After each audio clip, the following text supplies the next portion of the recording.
Examine the success of any titan of industry, whether it be Carnegie and his mountains of steel, or Rockefeller and his sea of oil, and you will find a coveted green commodity fueling their industry: money. And in the late 1800s, one man controlled more of it than any other: John Pierpont Morgan. To understand the vast scope of Pierpont's influence, we must first rewind to a time long before America was an economic powerhouse with a $21 trillion GDP. It's all too easy to forget that America was once an emerging market, one that, not too long ago, was almost entirely dependent upon British capital. So, without further ado, let's explore the story of how a combination of timing, genius, and connections made JP Morgan the most powerful man in the history of American finance.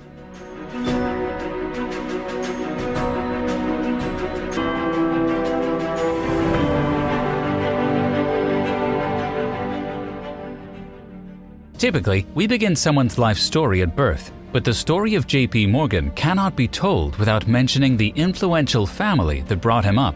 Pierpont's grandfather, John Pierpont, was a radical and fiery preacher and would introduce his grandson to the power of forceful speaking, a skill that would later pay dividends for the future captain of industry. But a far more towering and instrumental figure in Pierpont's life was his father, Junius Spencer Morgan. Junius was a highly respected businessman in both the American and European banking industry, and he largely took it upon himself to shape his son into his own cool and collected image, grooming the young boy to inevitably join the family banking business.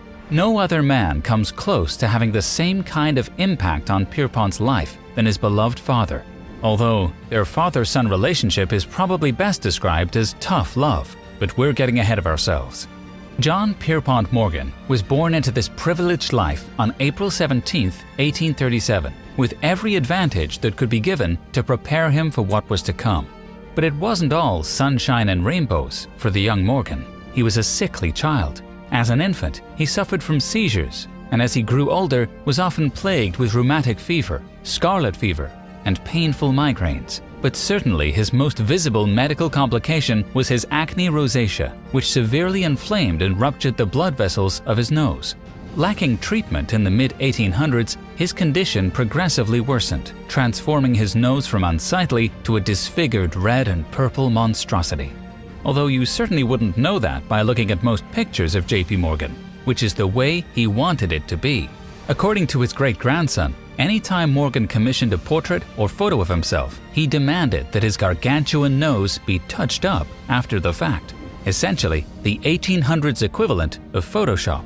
Pierpont's various medical problems required isolation, turning him into somewhat of a loner. Unable to play outside like most of the other kids, Pierpont stayed inside, where he spent his time studying and learning to read financial statements. In the rare moment that he wasn't absorbing information, Pierpont found comfort in playing the card game solitaire, a pastime that became one of his lifelong pleasures. Back in the classroom, Pierpont was a natural leader. He would often challenge his teachers and, using logic, talk them down from punishing him.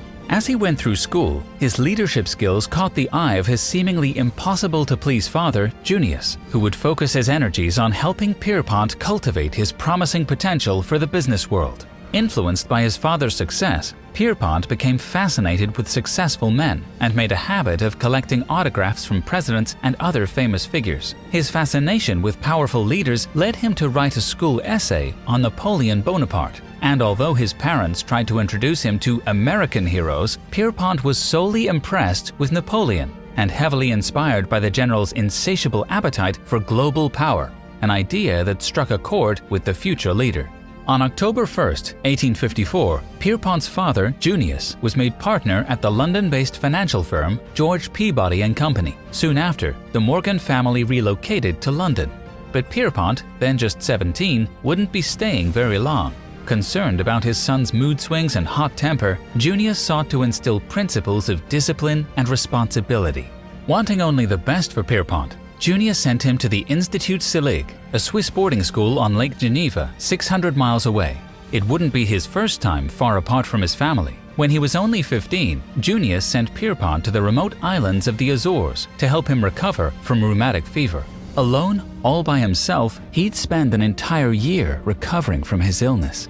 Perhaps this was part of his father's unique parenting plan to help toughen Pierpont, helping the boy to become independent. After school, Pierpont began his career on Wall Street, aiming to profit from the lucrative, emerging American market. With the help of his father, Pierpont secured a starting position as an unpaid clerk with a small banking firm in New York. One of his chief responsibilities was providing overseas intelligence to his father in London, sending the latest American economic and political updates. For 33 years, Pierpont reserved Tuesday and Friday evenings to write to his father, who not only absorbed his son's lengthy letters but cherished them.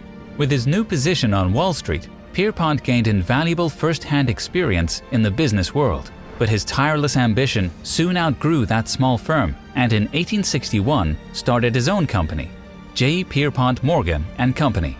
One of the dividends of working in the banking industry was Pierpont's introduction to New York's elites, allowing him to mingle with those of high society. It was at one of these gatherings when one young woman caught his interest and deposited a fierce love in his heart, Amelia Sturgis. Amelia, or Mimi as she was more commonly known, came from a banking family as well, and when Pierpont first met her, he was mesmerized. Over the next 3 years, Pierpont and Mimi were inseparable, and as his business grew, he used his new wealth to buy her a ring from Tiffany's, planning to propose. But their lives would soon take a turn for the worst. Preparing for a wedding in a few months, Mimi approached Pierpont that summer with a lingering cough. And although Mimi said she was too sick for a wedding, Pierpont rushed to marry the woman of his dreams in October of 1861. By this time, she had become so frail that Morgan had to carry her down the stairs to her own wedding. Hoping that a warmer climate would cure her cough, Pierpont took his bride on an extended honeymoon to the Algiers. Concerned, Morgan hired the best doctors that money could buy. But as her condition deteriorated, physicians confirmed Morgan's worst fear: tuberculosis, a disease almost always a death sentence in those days. Sadly, it became evident that no amount of money could change her fate. Although J.P. Morgan was as attentive as could be, Mimi Morgan died on February 17th, just 4 months after their wedding. Pierpont was heartbroken and returned to New York a shell of who he once was. Coping with the pain of loss, Morgan threw himself wholeheartedly into his work. With long days and strict discipline, the next 2 years were consumed with growing his reputation as a trustworthy American banker. It was during this time, however, that America would go to war with itself. North fighting South, the Civil War would soon reach Morgan when Congress passed the Conscription Act in March of 1863, drafting all able-bodied men between 20 and 45 to enlist in the Union Army. But John Pierpont Morgan was far too busy and important to dirty his hands with something as trivial as war. Following in the footsteps of other men of means like Andrew Carnegie and John D. Rockefeller, Morgan paid $300 to be removed from enlistment and instead have a substitute fight in his place. He would fondly refer to his stand-in as the other Pierpont Morgan. But Pierpont wouldn't sit idle on the sidelines of battles. The business of war was too lucrative for such nonsense. As the battles raged on, Morgan found a way to profit from the carnage, trading Union bonds. He recognized that bond prices seesawed in value following the news of each battle's outcome between the Union and Confederate Army. The ability to foresee the winner of a battle meant big profits. Along with Union bond speculation, Morgan also found other ways to monetize the war. In what would later become known as the Hall Carbine affair, the 24-year-old Pierpont was approached with a unique business proposal from a New York lawyer named Simon Stevens.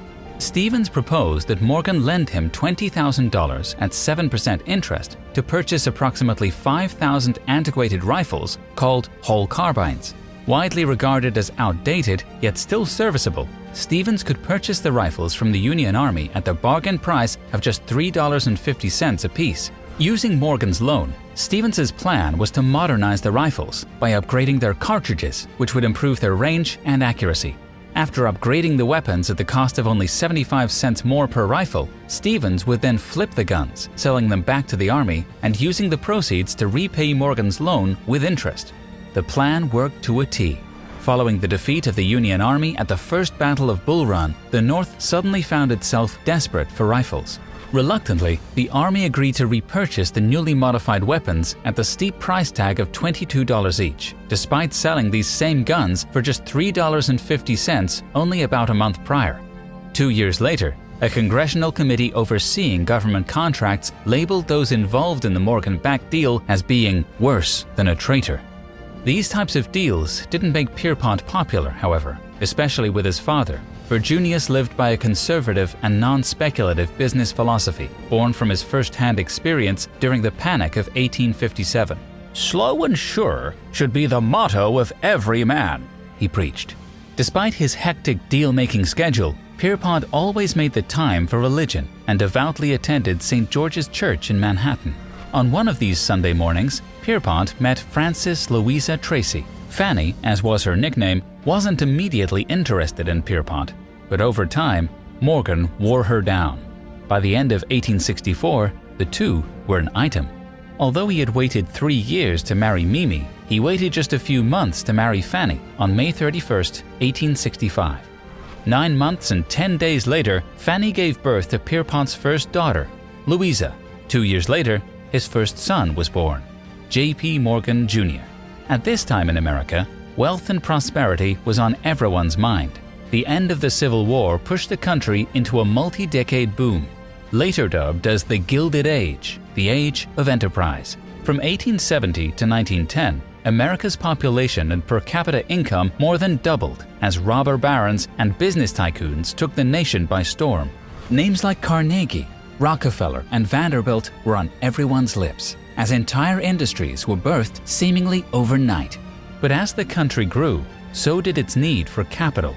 Backed by the old world money that Pierpont's father was working with back in London, J.P. Morgan was perfectly positioned on Wall Street. It was the epitome of being in the right place at the right time. The only problem was that J.P. Morgan was finished.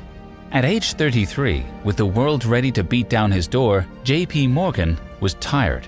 It looked like retirement was the only option for him to cure his weary body, but his father would have none of it. Junius had worked too hard in London to cultivate ties with America to let his son stop now.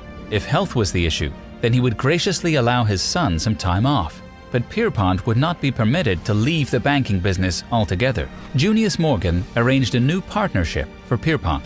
One of his contacts with substantial ties in London was a Philadelphia banker by the name of Anthony Drexel, a man who was 11 years Pierpont's senior. A conscious decision by Junius to surround the young Morgan with older and wiser minds.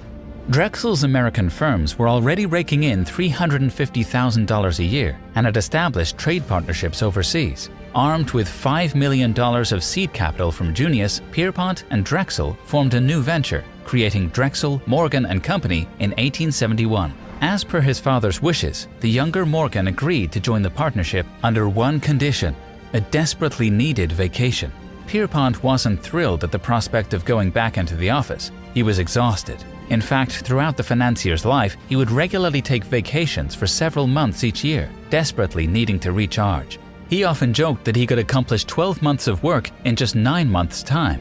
After returning from a 15-month vacation in Europe and Africa, J.P. Morgan purchased a 368-acre property in Highland Falls on the Hudson River, north of New York City.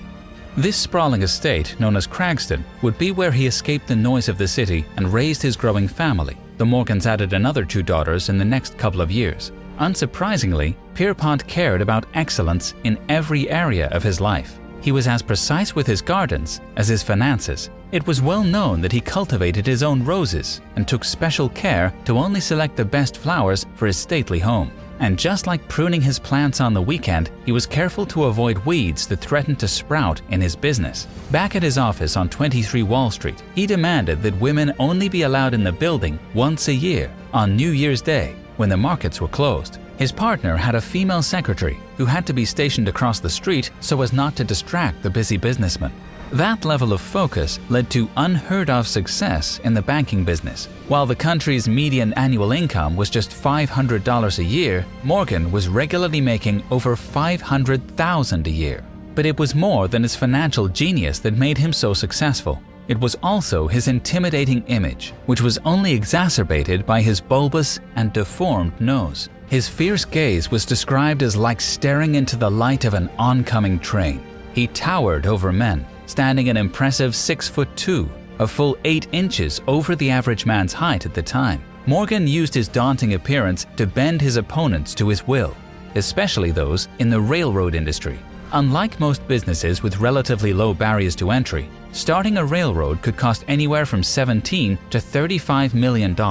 Fortunately for Drexel, Morgan & Company, there were just a handful of banks that could finance projects of such magnitude. But despite the high startup costs, the railroad industry had overexpanded, with several companies offering lines that competed with one another, all trying to service America's never-ending growth. During this time, it was common for one person to control the interests of an entire industry. Carnegie was forging more steel than all of Great Britain. Rockefeller was refining as much as 90% of America's oil, but the rails, on the other hand, were quite the opposite. Whereas other industries were largely monopolized, many railroad owners dealt with cutthroat competitors. It wasn't uncommon to have multiple companies lay rail lines along the same route to compete with one another, driving down margins. But whereas others saw overexpansion, Morgan saw opportunity. Instead of passively owning stock in railroad companies, Morgan would play an active role in the corporate management of rails he invested in. By taking a position in a company and joining its board of directors, Morgan could reshuffle the company's leadership and then direct the company the way he saw fit. The practice grew so popular that it later became known as Morganization, although today we know it as activist investing. It was said that despite serving as a director on many boards, the true chairman was always wherever Pierpont sat. On one rare occasion, when a railroad president challenged his leadership, J.P. Morgan responded, "Never forget, your railroads belong to my clients." Over time, Pierpont gained an unparalleled reputation as an honest and forthright dealmaker. And at a time when government regulatory agencies didn't exist, he was known as the sheriff in the Wild West of trains. Having Morgan on your board was a deterrent, one that would cause corporate raiders and robber barons to think twice about attempting a hostile takeover. Brokering larger and larger deals, Morgan perfected the art of consolidation, as his growing reputation helped to attract even more business for his firm. So when two railroad giants threatened to take down the rail industry and crash the entire American economy, it's no surprise that Morgan's power was called into action. But the scale of this deal required Pierpont to set the stage in a way that had never been tried before. The stakes could not have been higher. If you've ever heard the phrase, "work hard, play hard," it was lived out with J.P. Morgan. Although he spent long hours in the office, he exercised just as much effort in his leisure time. In 1882, J.P. Morgan joined the New York Yacht Club and purchased a 185-foot iron yacht, which he called the Corsair. He often used the vessel to commute to and from work in the city, so that he wouldn't be tied down by the rail schedule. In luxurious fashion, Pierpont also hosted extravagant parties as he cruised up and down the Hudson. Although the Corsair was mainly used for pleasure, its staterooms would serve as the eccentric boardroom for Morgan's next meeting. Two of the largest railroads in the country, the Pennsylvania and the New York Central, were battling each other at every turn, with their margins growing thinner by the day. But what these companies didn't realize was how their territorial wars were affecting the American economy. British investors, who had sunk $1.5 billion into the industry, nervously watched as the railroads edged ever closer to bankruptcy. Before long, the British were quickly pulling money out of U.S. rail stocks at the concerning rate of $25 million a year. This was particularly dangerous, considering railroad companies consisted of over 2/3 of America's publicly traded companies at the time. If the two railroads collapsed, the domino effect could have a catastrophic impact on the infant American economy. J.P. Morgan devised a daring plan that required agreements on both sides of the tracks, but neither rail president looked ready to concede. So Morgan invited both of them to come aboard the Corsair, where they sailed the Hudson River, debating the details of Morgan's ambitious proposal. In his typical unconventional and controlling style, Morgan refused to dock until both parties agreed to his terms, effectively holding the railroad presidents hostage. In the end, they wearily agreed to stay out of each other's territories. This landmark victory became known as the Corsair Pact. For Morgan's help in brokering the transaction, he was generously rewarded with a $100,000 commission, along with $1 million profit on his rail bonds. A few years later, on April 8, 1890, Morgan's father, Junius, tragically passed away in a carriage accident. And while his father's death was awful news, it wasn't entirely negative, as Pierpont inherited the lion's share of his fortune, totaling $15 million. Although painful for Pierpont, it was also, perhaps, liberating. With his father gone, Morgan was now free to invest and spend how he wanted, finally enabling him to step out from his father's overcasting shadow. Overnight, J.P. Morgan's wealth more than doubled. His first order of business was to immediately purchase an even bigger yacht, which he very creatively named the Corsair II. When asked about the cost of building such a mega yacht, legend has it that the banker answered, "If you have to ask, you can't afford it." Few prices in life were too high for J.P. Morgan. The opulent new Corsair II spared no expense, boasting real fireplaces, unique fine china, oak paneling, full-size tubs, and central heating. The yacht would cost him $100,000 a year in maintenance alone. Despite the steep price, Morgan considered it well worth the investment, allowing for a true escape from the office and the bombardment of telegrams. And although Morgan had plenty of cash to keep himself afloat, the market would soon poke holes in his business. Enter the gold panic of 1893. At the time, the US dollar was tied to the gold standard, which allowed for anyone to convert their paper money into physical gold. Because notes like the $20 or $100 bill were essentially thought of as vouchers for gold, the government always kept a minimum reserve of $100 million worth of gold coin and bullion. It wasn't a legal mandate, but keeping it above that line meant the public still trusted the government. But in February of 1893, the government's reserves plunged well below the 100 million mark, as European investors exchanged their US currency for the precious metal. The run on gold sparked widespread panic, as people began to ask themselves if the US government ran out of gold, would paper money really be worth anything?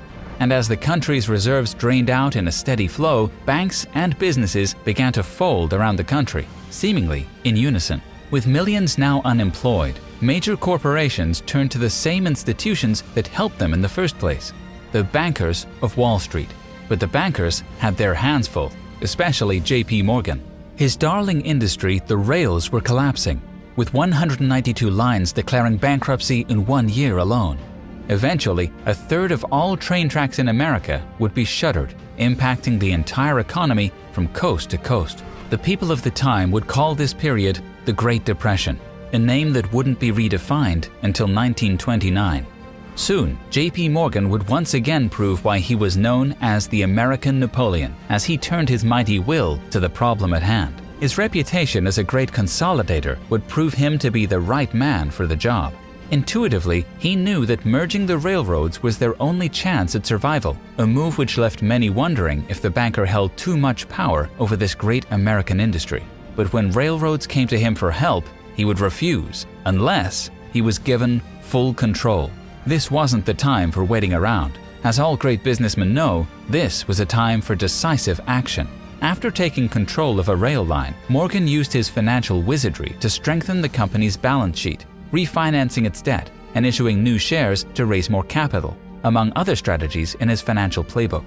Over time, Morgan slowly pulled the brakes on the out-of-control railroad industry, and for his efforts, Drexel, Morgan & Company was rewarded with a secure hold on all future business with major rail lines, not to mention some very handsome commissions. Out of this 20-month financial feat, J.P. Morgan walked out with more than just money. He also gained new notoriety and fame. His increasingly impressive reputation took him farther than he had gone before, eventually landing him in front of the highest office in the land. Although Pierpont was able to halt the railroad catastrophe, America's treasury was still in crisis mode. Gold was the foundation of the entire U.S. economy, and that foundation was quickly crumbling. In response, J.P. Morgan came up with a plan to restore America's gold reserves, which he sent directly to President Grover Cleveland. Confident that his plan would work, Morgan retreated to his library to play solitaire, waiting for the eventual yes from the president. Within an hour, the reply came back. No. President Cleveland instead opted to do what the government had always done in the past, sell bonds to the American public. But Pierpont knew that issuing bonds would take too long when the government would default on its debts within 3 weeks. Without delay, J.P. Morgan rushed from New York to Washington, determined to meet with the president, a man he considered his equal. If the president was the king of the land, then Morgan was unquestionably the emperor of finance.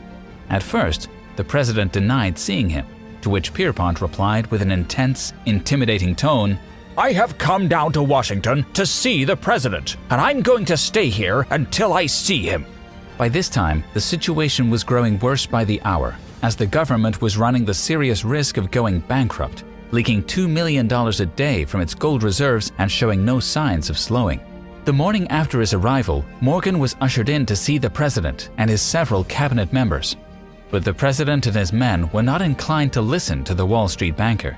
Luckily for Morgan, the treasurer received a call in that meeting that their reserves had dropped to $9 million. Pierpont saw his opportunity and jumped. He told the men in the room that he personally knew of a draft for $12 million that, if presented that day, would wipe out the US government by 3 o'clock that afternoon. Realizing their dire situation, President Cleveland turned and asked, "Have you anything to suggest, Mr. Morgan?" Morgan offered a syndicate of US and European investors who could work together to invest gold back into the government's coffers. Using an outdated loophole from an earlier Civil War law, Morgan demonstrated how the Treasury could buy gold from Morgan's private syndicate, building up their dwindling reserves and plugging the leak. More importantly, the loophole enabled the president's administration to bypass Congress, a convenient way for Cleveland to make an immediate decision. In spite of the negative publicity of the White House working with Wall Street, Cleveland signed the contract with Morgan's syndicate. Within 22 minutes in New York City and 2 hours in London, the private sale of the government's gold bonds were completely sold. Disaster now averted, Pierpont had successfully bailed out the United States government, rescuing the country from the brink of collapse and restoring faith in the American economy. But his motivations were not entirely altruistic, as he pocketed a hefty commission for his services in facilitating the transaction, raising questions as to whether Morgan's behavior resembled more a profiteer than a patriot. With this amount of influence, many were concerned whether one man like Morgan should hold so much power. There's no clearer example of this than when J.P. Morgan was approached by Andrew Carnegie in 1901. Carnegie Steel was at its peak, netting $40 million a year, but Andrew Carnegie was ready to retire from the business world. So he wrote on a scrap of paper the amount he'd be willing to sell his business for and had it delivered to Morgan's office. Taking just one glance at the $480 million price tag, J.P. Morgan agreed on the spot, marking the largest business transaction in history, as well as minting Carnegie as the richest man in the world at the time. Later, when celebrating the deal, Carnegie remarked that he should have asked for an extra $100 million. "If you had, I would have paid it," replied Morgan. Using Carnegie Steel, Morgan formed the United States Steel Corporation and continued his consolidation spree, effectively controlling 60 to 70% of the country's total production. In doing so, he also created the world's first billion-dollar company, U.S. Steel, then valued at $1.4 billion, equal to a staggering 7% of America's GDP. In addition to his iron grip on the steel industry, Morgan's newest venture, Northern Securities, had bought up and controlled two of the largest railroad companies in the nation. This meant that Morgan owned 1/3 of all rail lines at a time when 60% of America's stock market capitalization consisted of railroad corporations. People began to whisper and speculate that Morgan owned the United States. One of those who believed the whispers was the president himself, Theodore Roosevelt. Previous presidents like Cleveland and McKinley were very much in favor of the mega corporations taking over the country, or at least they didn't seem to mind. In stark contrast, Roosevelt was anti-monopoly and believed that the size of government should grow with the size of American industry. Needless to say, Morgan and the president weren't off to a great start. Using the Sherman Antitrust Act of 1890, Roosevelt worked hard to tear down companies like Northern Securities and U.S. Steel. At a time when there were no problems with politicians receiving bribes from big business, like free rail passes, President Roosevelt was resolutely against those old-world practices. Roosevelt saw J.P. Morgan as part of the problem with America's bumpy economy. The president did not want giant corporations to go unchecked. Morgan and his Northern Securities would be Roosevelt's example to the whole world. Without consulting his presidential cabinet, Roosevelt publicly declared that Northern Securities was being investigated for illegal acts under the antitrust law. And for the second time in his life, Morgan rushed over to the White House demanding to see the president. He claimed that he should have been given time to fix the problem and warned before this hasty move. "That is precisely what we did not want you to do," replied Roosevelt. Eventually, Northern Securities was broken up in 1904 as the Supreme Court overturned Morgan's appeal. J.P. Morgan resented the government's intrusion into big business. Upon hearing that President Roosevelt was traveling to go hunting in Africa one year, Pierpont remarked, "Good. I hope the first lion that meets him does his duty." Although the two did not see eye to eye, President Roosevelt, or Teddy as he was also known, had to admit that Morgan possessed a talent for repairing entire economies. This talent would be tested again in 1907 when the stock market panicked after the failure of the United Copper Company, which pulled down the entire mining industry with it, along with 2 brokerage houses and a bank, all within one weekend. As it happened, the stock market panicked again and a bank run ensued. One of the strategies used for slowing the drain of capital from the nation's banks was to have the tellers count money slowly, purposefully dragging out each encounter with depositors. Perhaps this played a role in making the line so long in the historic bank run photos we know today. If the public continued pulling money out at the same time, the ramifications would be felt for years. President Roosevelt would need to set his differences aside, as he knew there was only one man who could solve this problem: John Pierpont Morgan. His administration called for Morgan to step in, extending $25 million of government funds to be used at Pierpont's disposal. Amidst the crisis, John D. Rockefeller offered half his personal fortune to Morgan if it would help save the country from a depression. Just like the business conducted on his yacht, Morgan had to set the stage. He arranged for heads of the nation's largest banks and trusts to meet in his private library to work together to solve the national crisis.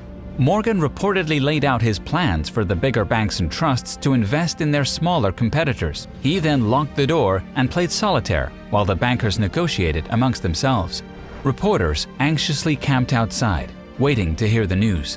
By early morning, the leaders of the nation's largest banks and trusts had come to a resolution, just like the Corsair Pact so many years before. Morgan helped organize the capital needed to bail out the failing banks, and by the end of the week, another crisis was averted. J.P. Morgan was hailed a hero. Walking down Wall Street, bystanders cheered. But this would be the very last time that one man, especially a Wall Street banker, held that much influence over an entire country. And even though Morgan was semi-retired and well into his mid-70s, he continued to face opposition for his unparalleled influence. By 1912, Morgan was commanded to appear before the Pujo Committee, a Senate-led group that was investigating the extensive financial power held by a small handful of almighty bankers. And although the group was investigating numerous banks, it soon became evident that J.P. Morgan was the main target in the government's crosshairs. But Pierpont remained adamant that he had done nothing wrong. When asked if he chased power, he claimed that power was never something that he wanted. Widely covered by the media, Morgan used the platform to show off his diplomatic superpowers. "Is not commercial credit primarily based upon money or property?" a lawyer on the subcommittee asked. "No, sir. The first thing is character," Morgan cleverly replied. "Before money or property?" the lawyer countered. "Before money or anything else," Morgan responded. Spectators roared with applause. Ultimately, the committee's findings revealed that Morgan single-handedly controlled more than $22 billion of capital through his 112 corporations and 341 directorships, effectively equating to more than 2/3 of the country's GDP. And although the senators were unable to find Morgan guilty of any illegal wrongdoings, the Pujo Committee eventually paved the way for the establishment of the Federal Reserve and the permanent fixture of income taxes. Despite being able to help America avoid multiple economic depressions, Morgan couldn't seem to escape his own mental depression. Pierpont suffered from nervous breakdowns throughout his career and grew increasingly anxious as he grew wealthier, arguably because he had more to worry about losing, not just for himself, but for his clients. Throughout his life, Morgan would confine himself to his bed, usually several days each month, to recover from his various health complications. Despite being the toughest banker who ever lived, Pierpont was thin-skinned. Worsening his manic-depressive episodes was the public's negative personification of the financier, portraying him as a greedy businessman. He certainly didn't enjoy seeing newspaper cartoons portraying him as a devilish and greedy monster. Now, in his final years, he endured great personal struggles, dealing with tremendous criticism, all while trying to cement his legacy as America's most successful and patriotic financier. By this point, Pierpont lived to excess, draining massive amounts of sherry and port while smoking dozens of cigars a day. He was said to eat a breakfast so large that it would kill a horse. It was certainly no aid to his health when he learned about the shipwreck of one of his investments, the Titanic, a vessel which he owned through his shipping trust. Interestingly, it was only a last-minute fluke that he and his multi-million-dollar art collection weren't on the fateful ship when it went down on April 14, 1912. Perhaps it was all too much for the 75-year-old Titan. While traveling in Rome on March 31, 1913, Morgan passed away shortly after midnight. His son, J.P. Morgan Sr., attributed his death to the Pujo Committee, which caused his father so much distress. Out of respect, Wall Street not only flew its flags at half-mast, but closed the New York Stock Exchange until noon. At the time of his death, his personal net worth was calculated to be around $80 million, approximately half of which was in his art holdings alone. Andrew Carnegie commented on Morgan's passing upon hearing about his paltry fortune, which paled in comparison to other titans such as himself, remarking, "And to think he wasn't even a rich man." Most captains of industry believed that he was far richer than he actually was, but Morgan's legacy extends far beyond the weight of his wallet. After his passing, many of his paintings were donated to the Metropolitan Museum of Art, where they can still be viewed today. However, art only comprised of around 5% of his various collections. He also boasted a portfolio of other invaluable items, such as Napoleon's watch, Leonardo da Vinci's notebooks, and a 5-page letter from George Washington, among many more countless treasures. His personal library was opened to the public in 1924, and it remains a testament to the amount of influence that one man can aggregate in his lifetime. The principles that we take away from J.P. Morgan's life are, of course, about influence and power. No matter who met him, everyone could appreciate Pierpont Morgan's unrestrained and fierce honesty. Even Morgan's arch-rival, President Roosevelt, couldn't help but praise the man. Mr. Morgan was politically opposed to me, but whenever I was brought into contact with him, I was struck not only by his very great power, but by his sincerity and truthfulness. We hope that you face your own challenges with the same drive and passion as J.P. Morgan, honest and sincere in whatever you pursue.